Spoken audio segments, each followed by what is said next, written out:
मैं देखता हूँ कई फौजी लोग भी हमारे टेलीविज़न पे आते हैं और बड़ी बड़ी बातें बोलते हैं और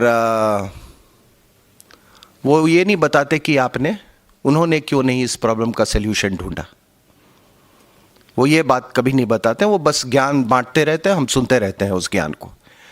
लेकिन मैं आपसे, आप भी मुझसे पूछेंगे कि आखिर इसका सल्यूशन क्या है।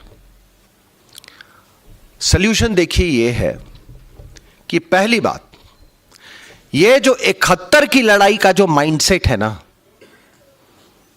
वो अपने जहन से निकाल लें। उस टेम्पलेट की लड़ाई नहीं होगी या इतनी आसानी से नहीं होगी। दूसरा कि ये कहना कि आप क्या चाहते हैं, हम युद्ध हो जाए। साहब युद्ध, दूसरी बात कि ये मानिए कि युद्ध चल रहा है। ये दूसरे तरह, जब मैं बार बार प्रॉक्सी वॉर कह रहा हूं तो युद्ध जो है वो कायम है। तीसरी बात, कहीं ऐसा ना हो साहब कि सोवियत यूनियन के पास क्या नहीं था, आप बताओ। सोवियत यूनियन के पास न्यूक्लियर हथियार था, स्पेस, एनर्जी, हजार फाइटर एयरक्राफ्ट, टैंक्स, एपीसीज, मतलब जिसको स्टेट ऑफ आर्ट और इतनी मैसिव आर्सेनल, शस्त्र, असला, और वो सब न्यूक्लियर वेपन्स और ये मिसाइल्स के रहते हुए भी सोवियत यूनियन कोलैप्स कर गया, क्योंकि वो आइडियोलॉजी की लड़ाई हार गया था। जिहादिज्म ने कम्युनिज्म को डिफीट कर दिया। पूरी जिहादी इंडस्ट्री अमेरिकन्स ने यूएसए के साथ मिलकर बनाई थी। तो इसलिए मेरा यह मानना है कि हिंदुस्तान में हमने सब कुछ करके देख लिया है। आप मिलिट्री सॉल्यूशन की तरफ जाओगे, ऐसा कुछ नहीं है जो हमने नहीं किया है, मैं आपको बता दूं। और होगी कुछ संभावना, और मैं ये नहीं कह सकता, और वो ऑप्शन तो जारी रहेगा मिलिट्री, वो करके आपने देख लिया। डिप्लोमेसी में आपने बहुत कोशिश की कि पाकिस्तान को अलग थलग कर दें। अगर कोई कहता है कि वो अलग थलग हो गया, मैं ये मानने को तैयार नहीं हूं। अगर पीछे की कुछ घटनाएं आप देख लें, अभी देखिए कि इनमें कितना खूबसूरत अरेंजमेंट है पाकिस्तान और चाइना में। पाकिस्तान ने शायद यह समझौता कर लिया है चीन के साथ कि तुम उइघुर मुसलमानों को मारते रहो, जो जैसे भी उनको ट्रीट करना है करते रहो, हम उस पर हम कुछ आवाज नहीं उठाएंगे। हम तुमको ओआईसी में, ऑर्गेनाइजेशन ऑफ इस्लामिक कंट्रीज जो है, उसमें भी हम आपको प्रोटेक्ट करेंगे। और आप मसूद अजहर के नाम पर मुझे यूएन में प्रोटेक्ट करते रहना। और आज का एक न्यूज़ है कि इंडिया को शायद ऑब्जर्वर स्टेटस ओआईसी में मिल रहा है। मेरी अपनी व्यक्तिगत राय है कि ओआईसी से भारत को बिल्कुल दूर रहना चाहिए। गांधी जी ने खिलाफत मूवमेंट का सपोर्ट किया था, और वो भी एक पैन इस्लामिज्म पाकिस्तान के बनने में के डायरेक्शन में वो एक बहुत बड़ा एक कारण था। और उसी तरह से हमको क्या लेना देना ओआईसी से। यहां तो जितने मुसलमान हैं सब कन्वर्टेड हैं, 85-90%।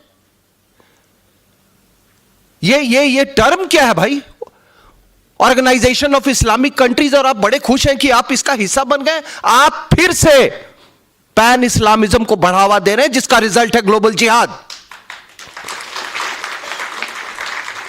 और आज बड़े खुश हैं कि कितनी बड़ी सुषमा जी जाएंगी, वो जाएंगे। अरे क्या है ये नौटंकी। ये तो पैसा आ गया था, तेल का पैसा, तो ये ओआईसी बन गया था, और आप फिर से वही तो ये कर रहे हैं। अब आप कोई ऑर्गेनाइजेशन ऑफ इस्लामिक कंट्रीज, तो organisation of Catholic countries, organisation of Protestant countries, ये कहा ऑर्गेनाइजेशन ऑफ बुद्धिस्ट कंट्रीज। और फिर आप कहते हैं कि इसमें डिप्लोमेसी में धर्म नहीं लाना चाहिए।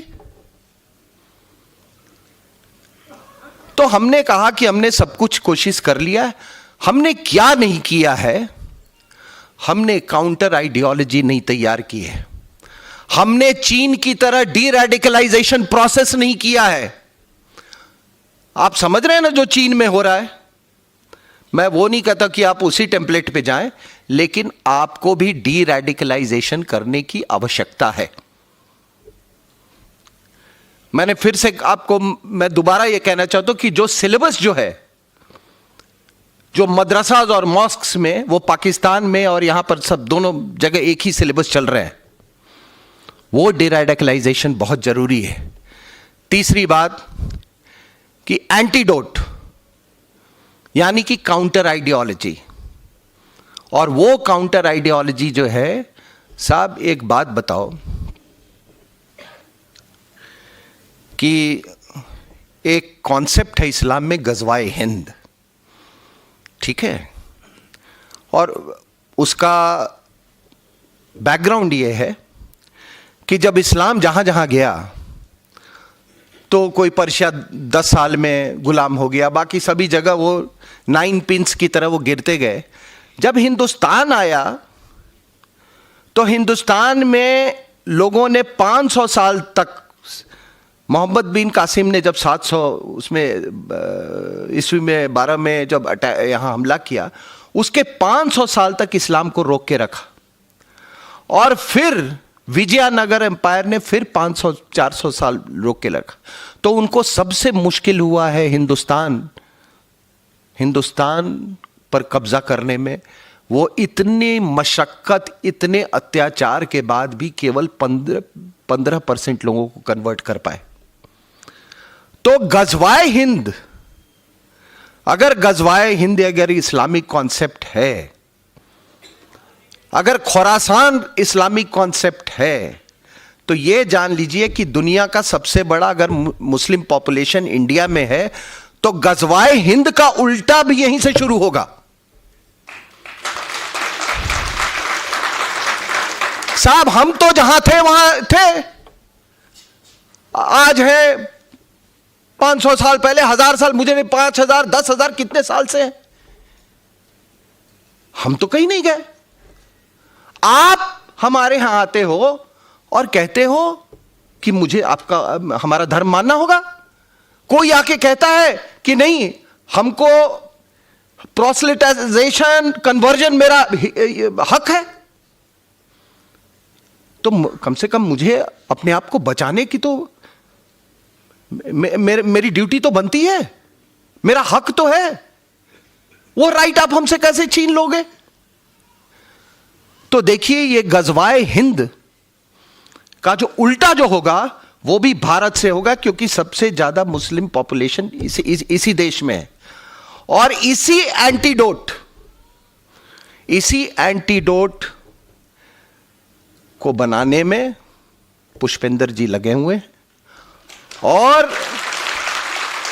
और इसीलिए वो एंटीडोट बहुत सारे हैं साहब। किसी को इंस्टेंट ट्रिपल तलाक के बारे में कितने लोग जानते थे? आज भी निकाह हलाला की बात होती है। ये कोई कहता है कि कहां कहां कौन से इनके ग्रंथों में लिखा हुआ है, आप पता लगा ले क्या ग्रंथ, क्या कुरान पाक में लिखा हुआ है कि ये धरती जो है ये फ्लैट है? वो एंटीडोट हमें बनाने की जरूरत है। और आपका अभी ये सोशल मीडिया काफी प्रोलिफरेट कर गया है, और मैं देख रहा हूं कि लोगों में वो अवेयरनेस आ रहा है, और हमको सोशल मीडिया से घबराने की जरूरत नहीं, क्योंकि सच हमारे साथ।